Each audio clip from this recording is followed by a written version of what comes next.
Hai teman-teman, kali ini kita akan belajar bersama soal SKB atau Ukom Bidan.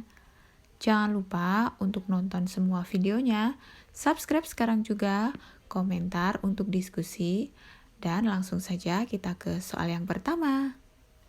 Seorang bayi laki-laki lahir normal IMD tidak berhasil 2 hari yang lalu di rumah sakit. Hasil pemeriksaan berat badan 3.000 gram, panjang badan 49 cm. Tidak ditemukan kelainan kongenital, suhu 37 derajat Celcius. Saat ini sedang diperiksa refleks dengan cara menyentuh bagian pipi bayi.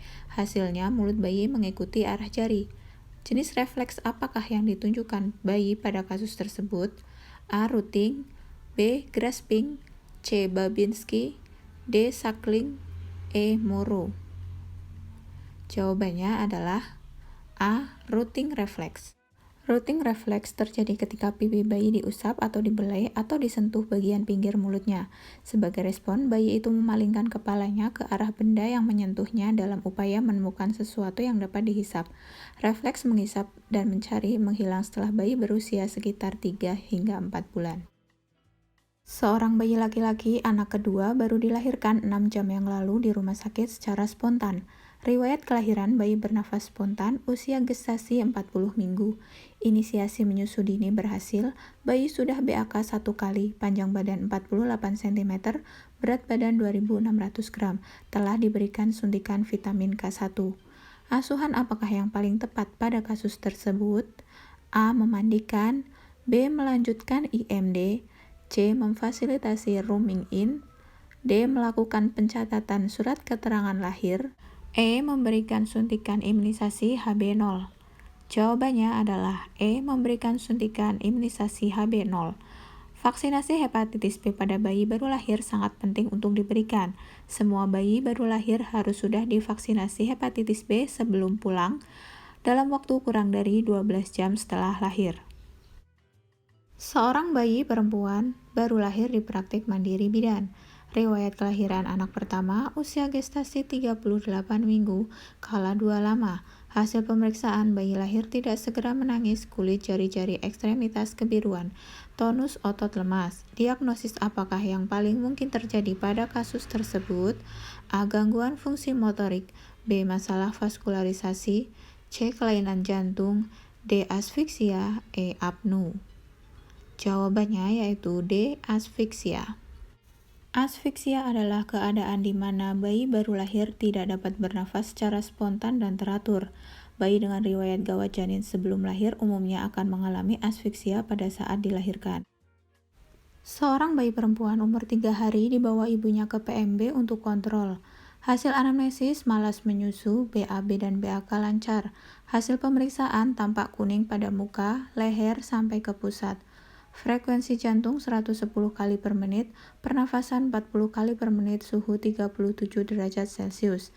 Diagnosis apakah yang paling mungkin pada kasus tersebut? A. Ikterus fisiologis, B. Jaundice patologis, C. Bayi normal, D. Kren ikterus, E. Letargi. Jawabannya yaitu A. Ikterus fisiologis. Tanda dan gejala ikterus fisiologis dapat berupa letargi dan malas, bagian putih bola mata bayi terlihat kuning, bayi yang tidak mau menyusu atau tidur terus-menerus bila kulitnya ditekan beberapa detik akan terlihat warna kekuning-kuningan. Tangisan bernada tinggi, kulit berwarna kuning timbul pada hari kedua dan ketiga, kadar bilirubin indirect sesudah 2 kali 24 jam tidak melewati 15 mg/sen. Seorang balita umur 2 tahun dibawa ibunya ke puskesmas dengan keluhan mencret yang belum sembuh sejak 2 minggu yang lalu. Hasil anamnesis, balita masih mau minum dan makan. BAB 3-4 kali sehari, konsistensi cair, tidak ada darah dalam tinja, minum dan makan biasa. Hasil pemeriksaan kesadaran, kompos mentis, suhu 37 derajat Celcius, pernafasan 34 kali per menit, mata tidak cekung, turgor kulit kembali cepat. Diagnosis apakah yang paling mungkin pada kasus tersebut? A. Disentri, B. Diare persisten, C. Diare tanpa dehidrasi, D. Diare dengan dehidrasi berat, E. Diare dengan dehidrasi sedang. Jawabannya yaitu B. Diare persisten, karena diare sudah lebih dari 2 minggu. Seorang bayi laki-laki umur 1 tahun dibawa ibunya ke posyandu untuk penimbangan. Hasil anamnesis, bayi belum bisa berjalan. Hasil pemeriksaan kesadaran komposmentis, berat badan 9 kg, panjang badan 75 cm, suhu 36,7 derajat Celcius, pernafasan 32 kali per menit. Hasil jawaban ya pada kuesioner pra-screening perkembangan atau KPSP berjumlah 7. Kesimpulan tumbuh kembang apakah yang paling tepat pada kasus tersebut?